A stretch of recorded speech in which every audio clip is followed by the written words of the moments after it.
हैं वो भी कमाल के सांसद हैं, वो क्योंकि बीजेपी के हैं। अपहरण करने वालों को छुड़वा ले आए, चौकी में पुलिस को पीटा, रात में भारतीय जनता पार्टी के सांसद अपने गुंडे और तमाम दबंगों को लेकर के गए और ऐसी पिटाई की पुलिस को समझ में नहीं आया किधर भागे। उन्हें अगर कहीं बुलडोजर खड़ा मिलता होता तो शायद बुलडोजर के पीछे खड़ी होकर के पुलिस बच जाती, लेकिन वहां बुलडोजर भी नहीं था कोई। अगर बुलडोजर होता तो शायद पिटने वाली पुलिस उसके पीछे छिप जाती तो बीजेपी के सांसद से बच जाती। और पुलिस ने जो दर्ज किया है मुकदमा, उसमें पुलिस को पता ही नहीं है कि वो पता कहां है उनका। क्या आप ये कल्पना कर सकते हो कि किसी सांसद का पुलिस को पता ही ना पता हो? ये स्थिति है। इसलिए हम आपसे कह रहे हैं कि ये जो कार्यवाहक डीजीपी इसलिए बनाए जा रहे हैं कि वो अपनी मर्जी से अन्याय कर सकें और अपनी मर्जी से भारतीय जनता पार्टी के लोगों को, उनकी गुंडई को, उनकी हरकतों को, वो जो अन्याय जनता पे कर रहे हैं और भारतीय जनता पार्टी के नेताओं का, कार्यकर्ताओं का मनोबल बढ़ा रहे हैं। इसलिए मैं कहना चाहता हूं आपसे, जो आंकड़े बताते हैं, जो उत्तर प्रदेश के आंकड़े बताते हैं, ये लोग जो कह रहे हैं कि एनकाउंटर से कानून व्यवस्था ठीक हो रही है, अभी तक उत्तर प्रदेश में, क्योंकि कार्यवाहक रखना है इन्हें, अपनी मनमर्जी की पुलिस रखनी है, सरकार कहती है कि कुल एनकाउंटर अभी तक 10,900 हो गए हैं। जब हम और आप लोग बातचीत कर रहे हैं, हो सकता है 100 और बढ़ गए हों, जो आंकड़ा थोड़ा पुराना हो सकता है। तो कुल एनकाउंटर सरकार बताती है कि लगभग 11,000 हुए हैं। एनकाउंटर में घायल 5,000 से ज्यादा हुए हैं। एनकाउंटर में मौत लगभग 200 हुई हैं। और दुख की बात है कि जब से भारतीय जनता पार्टी की सरकार आई है, कस्टोडियल डेथ सबसे ज्यादा हुई है। 2,000 से ज्यादा भारतीय जनता पार्टी की जब से सरकार आई है कस्टोडियल डेथ हुई है। और एनकाउंटर जो हो रहे हैं, जो घायल हो रहे हैं, आप देखिए हमारी पुलिस कितनी निशानेबाज है। जो एनकाउंटर में घायल हैं, ज्यादातर की टांग में गोली लगी है।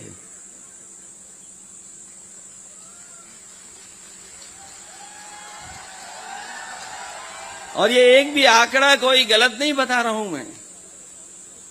एनकाउंटर में घायलों में से ज्यादातर की टांग में गोली मारी है।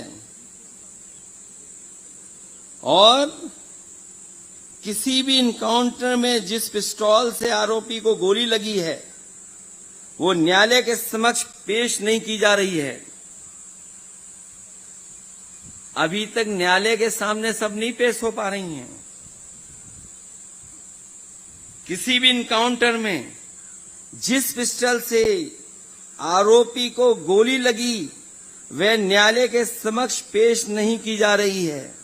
तो सोचिए कितना अच्छा निशाना है। सीधी गोली टांग में ही लगती और कहीं नहीं लगती जाकर के। केवल यही नहीं, जो जांच में चीजें निकल करके आई हैं, देश के इतिहास में पहली बार ऐसा हो रहा है कि पुलिस बाइक से दौड़ते हुए व्यक्ति की भी टांग में गोली मार रही है। बताइए आप समझ गए क्यों कार्यवाहक डीजीपी चाहिए? क्योंकि पुलिस ऐसे निशानेबाज बन गई है कि मोटरसाइकिल से भी वो जानती है टांग में कैसे गोली मारनी। और मुझे याद है कि सबसे पहले एक जिम ट्रेनर नोएडा में, वो किसी बहन अपनी शादी से लौट करके आ रहा था, किसी पारिवारिक शादी से। पुलिस ने घेर लिया और पुलिस को अपने नंबर बढ़ाने थे, इसलिए गोली मार दी। पुलिस को लगा कि ये मर गया, इसको अपराधी घोषित कर देंगे, लेकिन लोग आ गए, वो जिंदा रहे, जिंदा बच गया, इलाज हुआ, लेकिन आज भी व्हील चेयर पर है, आज भी वो अपने टांगों पर नहीं चल पा रहा है। न केवल वो जिम ट्रेनर, बल्कि आपको याद होगा कुछ दिन पहले गोरखपुर में एक व्यापारी व्यापार के लिए गया था, कारोबार को करने के लिए, और वो कारोबार के साथ साथ गोरखपुर देख रहा था। पुलिस होटल में गई, मार मार करके उसको मार दिया। बाद में हंगामा हुआ, पुलिस को जेल जाना पड़ा। अभी कुछ दिन पहले कानपुर देहात में, आपको याद होगा, बलवंत सिंह एक कारोबारी था। एक कारोबारी, वो अपना कारोबार करता था, कोई शिकायत हुई, पुलिस ने उसको उठा लिया और थाने में इतना मारा कि उसकी जान चली गई। हम लोगों ने कहा इसकी मदद करो। बीजेपी के सांसद, बीजेपी के विधायक, उन्होंने कहा मदद करो। करोड़ों की मांग की, सरकारी नौकरी की मांग की, लेकिन नहीं दी उन्होंने। न मदद की सरकार ने, न उसके परिवार के लोगों को सरकारी नौकरी दी। क्या वो बात आप लोग भूल जाओगे? एक ब्राह्मण परिवार की मां और बेटी, बुलडोजर से उसका घर गिरा दिया, आग लगा दी और जिंदा जल गए। बाप और बेटा देखता रहा कि उसकी मां और बहन जल रही है, लेकिन उसके बावजूद भी कोई मदद करने नहीं आया सामने प्रशासन और शासन। इसी तरह पुष्पैन झांसी में पुलिस से कुछ लेन देन का झगड़ा हो गया, पुलिस ने उसका फर्जी इनकाउंटर कर दिया,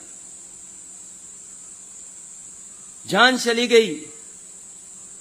सबने आंदोलन किया, सब लोग गए, हम लोग गए, पूरी पार्टी रही वहां पर, लेकिन न्याय नहीं मिला। उसे कोर्ट जाना पड़ा।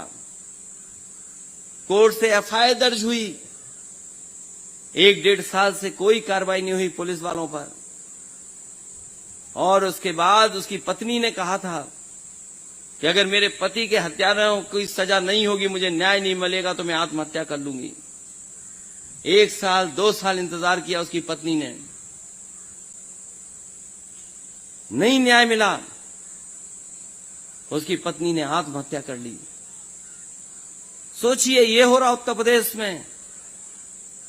केवल यही बातें नहीं रुकती। एक मुरैना का नौजवान, गुर्जर समाज का, वो भर्ती के लिए, अग्निवीर भर्ती के लिए आगरा आया और पुलिस में दबाव था कि बालू माफियाओं को पकड़ना है। पुलिस के लोगों ने उसी नौजवान को देखा, बस से उतारा और गोली मार दी और कहा कि ये बालू माफिया है।